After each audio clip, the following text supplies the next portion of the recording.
So I want to level with you.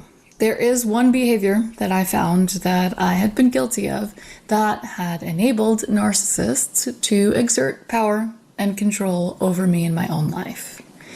And it's actually a pretty common behavior, so I want to share it with you today because there's a chance that you may have been doing it too. So that's what we're talking about in today's video, and I want to point out that there are a lot of layers to this, so be sure to watch to the end. Let's get to it. Welcome to the Common Ego community. My name is Christina. On this channel, we talk about emotional abuse, spirituality, and self-development. Today, we are talking about one behavior that I think a lot of us are guilty of or have been in the past. And this behavior stems from a misuse or misunderstanding of some solid advice. So the behavior is giving charity when we really should be collecting information. Now, so many of us are wired to give other people the benefit of the doubt. And there are lots of reasons why we do this.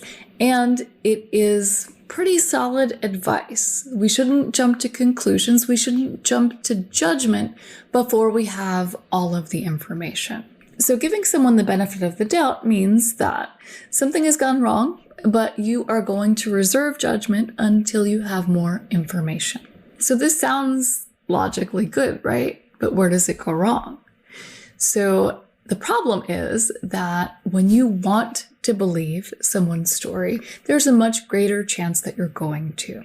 And so oftentimes, before you even have that difficult conversation, you've done these mental backflips to try to figure out how this thing could have happened without bad intentions, how this person could have not meant you harm. So instead of reserving judgment, we are leaning in a certain direction. And this happens even before the conversation takes place. If you've been in this situation, you may have even made up stories in your head about how this could have happened without this person having bad intentions.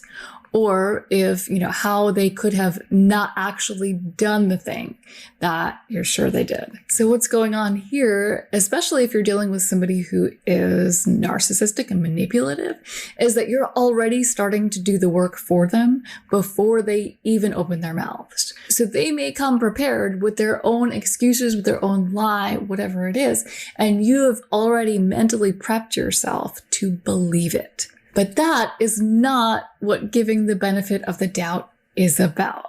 Giving the benefit of the doubt is truly reserving judgment.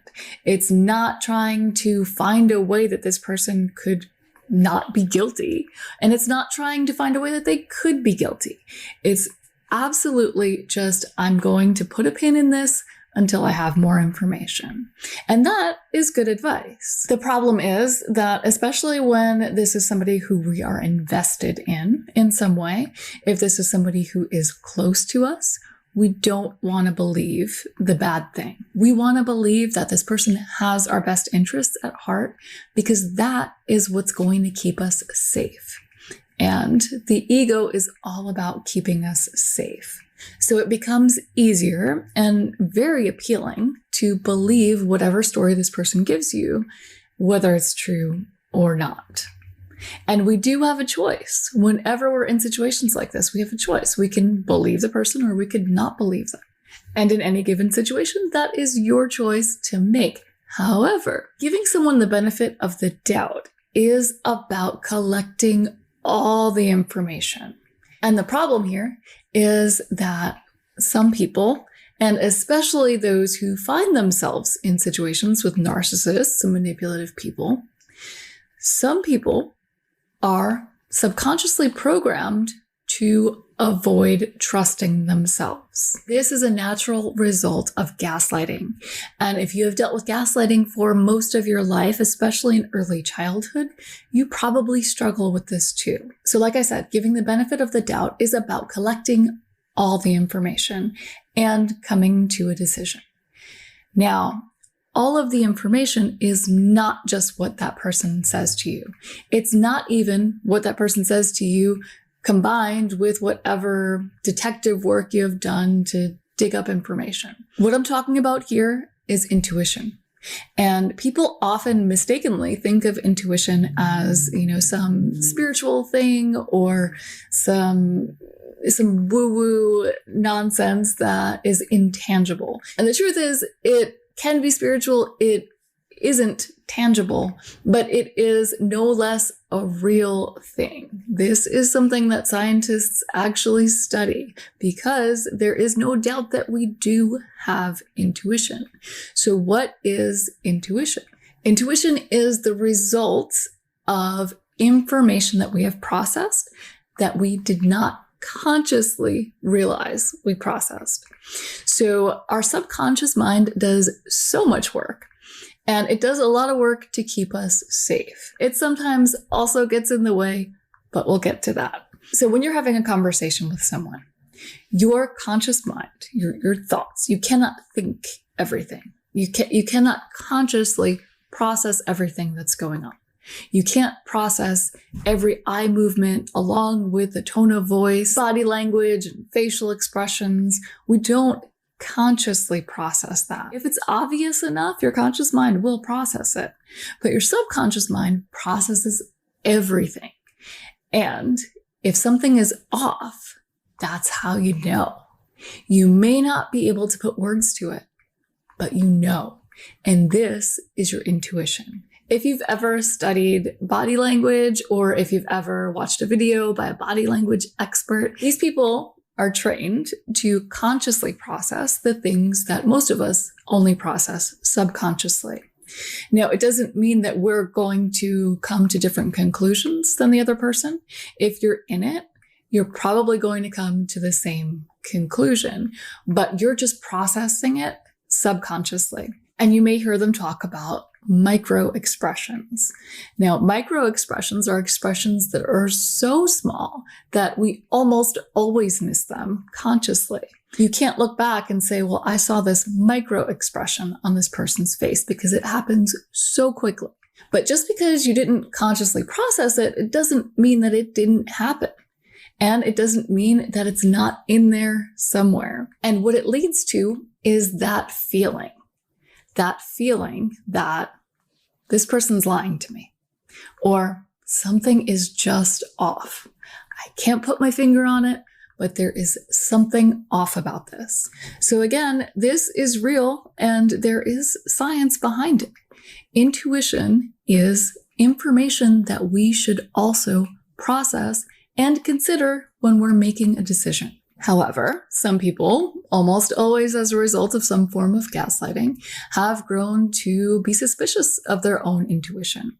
And in situations like this, where you're giving someone the benefit of the doubt, or you think you're giving someone the benefit of the doubt, what you're really doing is you're trusting what they are giving you, the information that they're giving you, and anything tangible, anything that you can process consciously.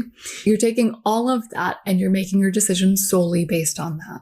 And someone like myself, I've actually always considered myself a person who could trust their gut and rely on their intuition. But I also would allow people to override it. If somebody was adamant enough that they were telling the truth, if they maybe spoke loudly enough or had a really strong personality, I would think, I must be wrong, especially if believing them benefited me in some way and kept me safe. This is where the ego and that subconscious programming can be very, very strong. So the behavior that could leave you vulnerable to narcissists and other manipulative people is misusing the advice to give people the benefit of the doubt. Because if you're misusing that advice, you are not trusting your gut, you're not trusting your intuition, and you're not taking all of the information into account. So what I find really interesting about all of this is that we could be subconsciously programmed to not trust our intuition. And it's a subconscious programming that suppresses subconscious information. But it is possible, and you may have experienced this, it is possible that the information that's in there is so strong that it breaks through. And I have a theory that this is part of the reason why so many of us experience what we could refer to as a spiritual awakening or some sort of divine intervention when we're going through these experiences with narcissists and other manipulative people. And to illustrate what I'm talking about, I want to share a story from my own personal experience. I'm going to leave out a lot of the details because they aren't really necessary, and it's way too easy to go down the rabbit hole and just go off track. Okay, so we're going to rewind quite a few years. And this is when I was in a relationship with a narcissist, and something happened and it devastated me. I was crushed. And, when you're in a relationship with a narcissist, this isn't unusual. It hurts, and it doesn't hurt any less, but it's kind of like a typical Tuesday, right?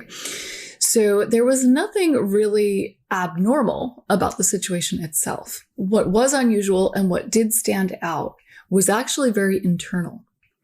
And I later referred to this as divine intervention. Now, was it or was it not? I don't know. But this is one of those breakthrough moments that I was talking about. The best way I could explain it is that it felt like someone was screaming at me. I didn't hear any noise. I didn't hear a voice or anything like that. But it was, the best way I could explain it was like I felt the words. And I know that's not very descriptive, right? How do you feel words? But that's what it felt like. And that's really the only way I could explain it. And the words were, pay attention. Over and over and over again. Pay attention. And at the time, I just thought, okay, well, this is odd, but maybe this is my sign. Maybe this just means that, I'm really done with it. It's over. I'm through with this, which kind of makes sense, right? But fast forward a few months into the future, and this person was coming back around again. Now, I have a video on hoovering tactics, and I think I have 10 of them in the video. I think this person was probably using at least 3 of them. I mean, he was coming on strong, and I almost believed it. I almost bought into it. But there was just this moment where he said something, and that pay attention moment blew it out of the water. What happened in that moment when I felt those words, that pay attention, what happened in that moment completely negated everything he was saying. And for the first time, I actually saw it. I actually saw that he was deceiving me. All along, I thought that this person was just confused, just swayed with the wind. And I didn't think that he was intentionally trying to hurt me. I didn't think that he was intentionally toying with me. But this pay attention moment that stuck in my mind for various reasons, but mostly because it was very unusual. This moment that stuck in my mind is what helped me get out. Now, could that have been something breaking through from my subconscious, that all the information that I didn't consciously process coming through? It could have been. Could it have been divine intervention? It definitely could have been. I don't know exactly what it was, but I do know there are a lot of layers to it, and it's possible that it's a combination of both. Now, I can't tell this story without telling the next part that is somewhat related, but a little bit off track, so please just bear with me. When I had that realization that, that pay attention moment blew everything out of the water, just completely negated his whole story, his whole reason for coming back, I actually told him about it. I told him about that pay attention. I told him how I felt it. And I referred to it as divine intervention. I said those words a few times. The very next day, I was sitting in a Starbucks, and there was somebody sitting next to me. I'd never seen her before in my life. She had dropped a penny, and it fell kind of in between the cushion and the back of the seat. And so it wasn't heads or tails. It was just kind of sitting straight up. And so she looked at me and she said, we hadn't had any conversation before this. She said, "What do you think that means?" And she was asking about luck, right? And I said, I don't know. I guess it means you get to choose your own luck. And she looked me in the face and she said, yeah, that's what my boyfriend would say. But I like to believe there's such a thing as divine intervention. And I have to tell you, I wish that I had like a camera on me in that moment, because I would love to have seen my face when she said those words. What I do know is I was completely shook by this, and I ended the conversation real quick because I just didn't know how to respond. So do you need an experience like this to get you out of an abusive relationship or toxic relationship? Absolutely not. But the bottom line is that it's about getting back to self. It's about getting back to trusting yourself and your intuition, and trusting any of those signs that you may see out there, regardless of whether you know where they're coming from or not. If you can identify why you are not trusting your intuition, why you're not trusting your gut, that is the first step to kind of unpacking and reprogramming that belief that you can't, because you really can and you should. And that's one of the big things that I do with clients through coaching, is to identify those limiting beliefs and to start reprogramming them so we can take off those limits, so we can live our best life. So I hope you found this video helpful. And if you did, please go ahead and hit that like button. And if you know somebody who might benefit from this information, please feel free to share the video. And if you haven't subscribed already, now's the perfect time to do that. And I will see you next week.